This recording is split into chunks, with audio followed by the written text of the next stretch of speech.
Hello everyone, welcome to GATE academy and Advait education. My self Abhishek Gupta और मैं आप लोग को आज रूबरू कराने वाला हूं जो कि धमाका बैच में आपको मिलने वाला है।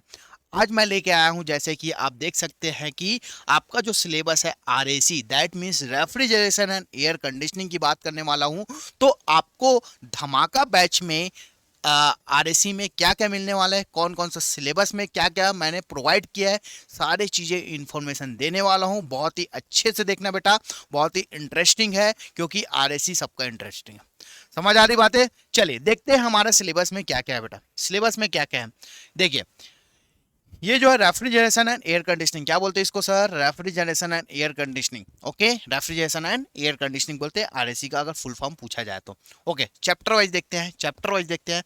फर्स्ट चैप्टर में मैंने क्या बताया, पहली बात आप लोग समझ जाइए बेटा, आरएसी रेफ्रिजरेटर जो कि आपके घर में लगे हुए हैं और एयर कंडीशनिंग वो भी आपके घर में लगे हुए हैं, उसी के बारे में हम लोग पढ़ने वाले हैं। यहाँ पर क्या क्या चीज़ें होने वाली है, सारी चीज़ें हम लोग यहाँ पर डिस्कस करने वाले। First chapter basic concept of refrigeration. जैसे आप लोगों को पूछा जाए व्हाट इज द रेफ्रिजरेशन, तो आप लोगों को समझ आना कि उसका बेसिक कॉन्सेप्ट क्या है। जैसे रेफ्रिजरेशन बोलते हैं बेटा, तो कूलिंग पर्पस बेसिकली हम लोग यूज़ करते हैं। जैसे रेफ्रिजरेटर है तो कूल कैसे करता है बेटा, कूलिंग कैसे होती है? तो कोई ऑब्जेक्ट है, वहाँ से हम लोग हीट को रिमूव कर देते हैं तो कूल होता है ना। तो वहाँ पर क्या क्या टर्म्स आने वाले हैं, यहाँ पर हम लोग को लोअर थर्मल रिजर्वायर देखने को मिलेगा, हायर थर्मल रिजर्वायर देखने को मिलेगा, सीओपी देखने को मिलेगा, tons of refrigerant that is a unit of refrigerant की बात करेंगे, टीआर की बात करेंगे। बहुत ही अच्छे से यहाँ पर आप लोग को डील किया गया है। और यहाँ पर मैंने बेसिकली हीट पंप रेफ्रिजरेशन को लेके बहुत ही प्यार से हर चीज़ को मैंने यहाँ पर डील किया गया है कि एक्चुअल में सीओपी सबका मीनिंग्स, मतलब टर्म्स आप लोग के माइंड में सेट होना चाहिए कि होता क्या है। और जो आइडियली हम लोग बात करेंगे, रिवर्स कार्नोट साइकिल की बात करते हैं। रिवर्स कार्नोट साइकिल जो रेफ्रिजरेशन में यूज़ किया है उसको मैंने यहाँ पर आप लोग से साथ डील किया है। समझ आ रही बात है? तो फर्स्ट यूनिट बहुत ही इंपॉर्टेंट है। साथ ही साथ इसका हम लोग वर्कबुक सॉल्व किए हैं और लॉट ऑफ क्वेश्चन सॉल्व किए जो कि आपके किसी न किसी एग्जाम में आए हुए हैं और एसएससी जेई में यहीं से क्वेश्चन आएगा। ये भी मान के चलिए एसएससी जेई में यहीं से जो जितना मैंने क्वेश्चन और कॉन्सेप्ट दिया है वहीं से क्वेश्चंस आने वाले हैं। करेक्ट है बात? Okay sir. सेकंड अगर बात करूं वीसीआरएस, अगर वीसीआरएस का फुल फॉर्म अगर आप लोग से पूछ लिया जाएगा तो क्या क्या बोलेंगे sir? Vapour compression refrigeration system. Vapour compression refrigeration system जो हमारे घर में रेफ्रिजरेटर होता है ना बेटा, वहीं पर लगा होता है ये सिस्टम, उसी सिस्टम पर वर्क करता है। तो इसके सारे स्ट्रक्चर बताया, जैसे कि अगर मैं बात करूं वीसीआरएस के कंपोनेंट की बात करूंगा सर, तो यहाँ पर मैंने आप लोग को बताया था कि evaporator, compressor, condenser and expansion valve, इस चीज़ को कनेक्ट करते हैं, किस ऑर्डर में कनेक्ट करते हैं, कैसे आपका हीट को एक्सट्रैक्ट किया और बाहर में हम लोग सेंड किया, बाहर में हम लोग सप्लाई किया, मतलब कि एटमॉस्फेरिक में हीट को रिजेक्ट कर दिया सर, है ना। तो यहाँ पर रेफ्रिजरेंट का यूज़ होता है। रेफ्रिजरेंट एक फ्लूइड होता है बेटा जो कि क्या करता है, हीट को एब्जॉर्ब करता है और रिजेक्ट करने का काम करेगा। उसमें बहुत सारे प्रोसेस होते हैं, है ना। ये सारी चीज़ें मैं यहाँ पर डील किया हूँ। प्लस यहाँ पर हम लोग पीएच डायग्राम देखते हैं। बाकी जगह आप लोग पढ़े होंगे टी, मतलब कि पावर प्लांट में पढ़े होंगे या फिर बेसिक आईसी इंजन्स में पढ़े होंगे, वहाँ पर टीएस पीवी डायग्राम पढ़ते हैं। लेकिन यहाँ पर मैं पीएच डायग्राम को डील किया हूँ और टेबल के थ्रू हम लोग क्वेश्चंस किए हैं। यहाँ पर क्वेश्चन कैसे आते हैं उसकी बात किया गया। प्लस आपके लिए यहाँ पर वर्कबुक दिया गया है, वर्कबुक में क्वेश्चन कराया गया है, प्लस आपको क्वेश्चन दिया गया कि आप इसे सॉल्व कीजिए, अपना बूस्टअप कीजिए, अपने स्टडी को बूस्टअप किया, आपने सीख गया उसको इम्प्लीमेंटेशन कीजिए। करेक्ट है मेरी बात है?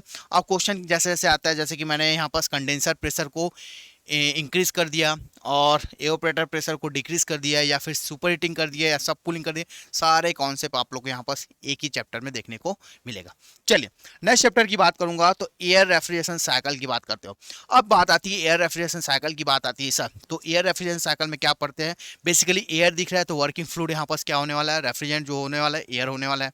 करेक्ट है? अब यहाँ पास क्या होगा, इसे बोलते हैं reverse Brayton cycle and Joule cycle, reverse Carnot cycle, जो हम देख reverse Brayton cycle, sorry reverse Brayton cycle बोलते हैं। तो ये है रेफ्रिजरेशन एयर साइकिल, मतलब कि यहाँ पर रिवर्स ब्रेटन साइकिल के बारे में बात करूंगा और वहाँ पर हम लोग देखेंगे कि आपका जो है डेरिवेशन क्या होता है, फॉर्मूला सीओपी का फॉर्मूला क्या होता है, इसके बेसिस में क्वेश्चंस किया गया। ज़्यादा कुछ नहीं आता, बस आप लोग को बेसिकली इसका फॉर्मूला पूछा जाता है और डिफरेंट टाइप। तो ये सारी चीज़ें मैं वहाँ पर ऑलरेडी आप लोग से चर्चा कर चुका हूँ, है ना। देखेंगे तो आप जान जाएंगे।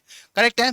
नेक्स्ट चैप्टर की बात करूंगा तो यहाँ पर VARS। अब देखो बेटा यहाँ पर क्वेश्चन बहुत ही इंपॉर्टेंट हो जाता है कि VARS चैप्टर में क्या पढ़ाएंगे sir, vapour absorption refrigeration system. ये भी रेफ्रिजरेशन सिस्टम है, लेकिन वहां पर कंप्रेसर रेफ्रिजरेशन सिस्टम था वीसीआरएस में, वीएआरएस, दोनों में बेसिक डिफरेंस देखेंगे हम लोग। तो एब्जॉर्प्शन रेफ्रिजरेशन सिस्टम में क्या होगा, बेसिकली वहां पर जब कंप्रेसर यूज करते हैं तो नॉइस वॉइस बहुत सारी दिक्कत आती है, उसको रिमूव करने के बाद हम लोग यहाँ पर वेपर एब्जॉर्प्शन रेफ्रिजरेशन सिस्टम में कन्वर्ट। क्वेश्चन आता है कि कंप्रेसर की जगह क्या लगाते हैं सर, बाकी कंपोनेंट वही रहता है, कंप्रेसर की जगह क्या लगाते हैं, तो वहां पर लगता है बेटा पहला जनरेटर, सेकंड एब्जॉर्बर, पंप, उसके बाद एक use of pressure reducing device use करते हैं। अब देखो यहाँ पर वेस्ट ऑफ एनर्जी को यूज कर सकते हैं। वेस्ट ऑफ एनर्जी मतलब कि कहने का मतलब ये है किसी भी चीज को बर्न करो उसके हीट को हम लोग यूज कर सकते हैं। और सोलर एनर्जी को भी हम लोग यूज करते हैं, सोलर रेफ्रिजरेशन सिस्टम भी बोला जाता है। तो यहाँ पर हम देखेंगे एक्वा अमोनिया रेफ्रिजरेशन सिस्टम देखने वाले, लिथियम ब्रोमाइड रेफ्रिजरेशन सिस्टम देखने वाला है, इलेक्ट्रोलस रेफ्रिजरेशन सिस्टम देखने वाले हैं, और सीओपी को कैसे याद किया जाता है, ये सारे चीजें मैंने बहुत ही अच्छे से यहाँ पर डील किया। करेक्ट है। नेक्स्ट अगर बात करूं, नेक्स्ट चैप्टर हमारा होने वाला refrigerant, chapter number 5। Chapter number 5 जो है आपका रेफ्रिजरेंट है। अब जो रेफ्रिजरेंट को हम लोग यूज कर रहे थे, कंप्रेसर में, वीसीआरएस में या वीआरएस में, तो उस रेफ्रिजरेंट की प्रॉपर्टीज पढ़ेंगे, हम सेलेक्ट करेंगे कि क्या होता है, उसका डेजिग्नेशन की बात करेंगे, वापस केमिकल फॉर्मूला की बात करेंगे। तो सारे चीजें मैं यहाँ पर डील किया हूँ, जैसे R12 हो गया, R22 हो गया, है ना। इको फ्रेंडली रेफ्रिजरेंट क्या होता है, इसमें मैंने बहुत ही अच्छे से बताया। जैसे R12, R22 का आप देखेंगे कि यहाँ पर केमिकल फॉर्मूला क्या होगा, जैसे एयर का केमिकल फॉर्मूला क्या होगा, है ना। ये सारी चीज़ें मैं बहुत ही अच्छे से आप लोग को इस चैप्टर में डील किया गया है, और बहुत ही प्यारा सब्जेक्ट है यार, बहुत ही प्यारा सब्जेक्ट है। अब वेरी वेरी इंपॉर्टेंस जो है चैप्टर नंबर 6, ये बहुत लंबा है, सभी में सबसे लंबा यही है, क्योंकि मैं यहाँ पर जो है साइकोमेट्रिक और एयर कंडीशनिंग को मर्ज कर दिया हूँ।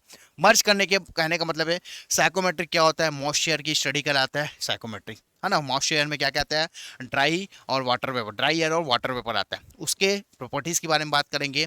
और उसमें जो होता है, फिर उसके बाद मैंने बताया कि टर्म्स, साइकोमेट्रिक टर्म्स जैसे यूज़ करते हैं हम लोग, रिलेटिव ह्यूमिडिटी, स्पेसिफिक ह्यूमिडिटी होगा, dry bulb temperature, wet bulb temperature, wet bulb depression की बात किया गया है, ड्यू पॉइंट टेम्परेचर की बात किया गया है, एंथैल्पी की बात किया गया, सारी चीज़ें बहुत ही अच्छे से आप लोग के लिए डील किया गया है बेटा, समझ आ रही बातें।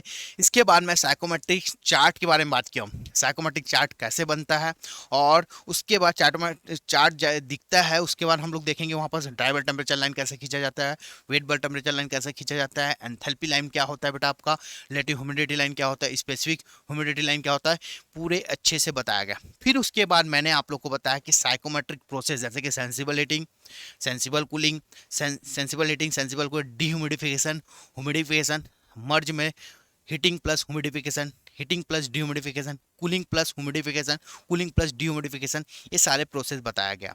ओके, फिर उसके बाद मैं बताया हूँ इसमें कि आपका जो है रूम सेंसिबल हीट फैक्टर, है ना, sensible heat factor, room sensible heat factor, ये सारी चीज़ें हम लोग अच्छे से डील किए। उसके बाद आएगा आपका एयर कंडीशनिंग। एयर कंडीशनिंग के बारे में पढ़ेंगे, आपके winter air conditioning, summer air conditioning के बारे में बहुत ही अच्छे से बताया गया है कि क्या होता है, कैसे होता है, क्यों होता है। प्लस एक पॉइंट और यहाँ पर ऐड करते हैं, ह्यूमन कंफर्ट्स। ह्यूमन कंफर्ट्स के बारे में बहुत ही अच्छे से, क्योंकि जिस लेवल का बताया हूँ उसी लेवल के पेपर में आता है बेटा, उसी लेवल के पेपर में एसएससी जेईई में यहीं से क्वेश्चंस आएंगे, ये मान के चलो। तो ह्यूमन कंफर्ट के बारे में हम लोग डील किए। तो आप देख सकते हैं कि आपको धमाका बैच में इस आरएसी में कितने सारे चैप्टर देखने को मिल रहा है, और प्लस सभी के वर्कबुक सॉल्व किया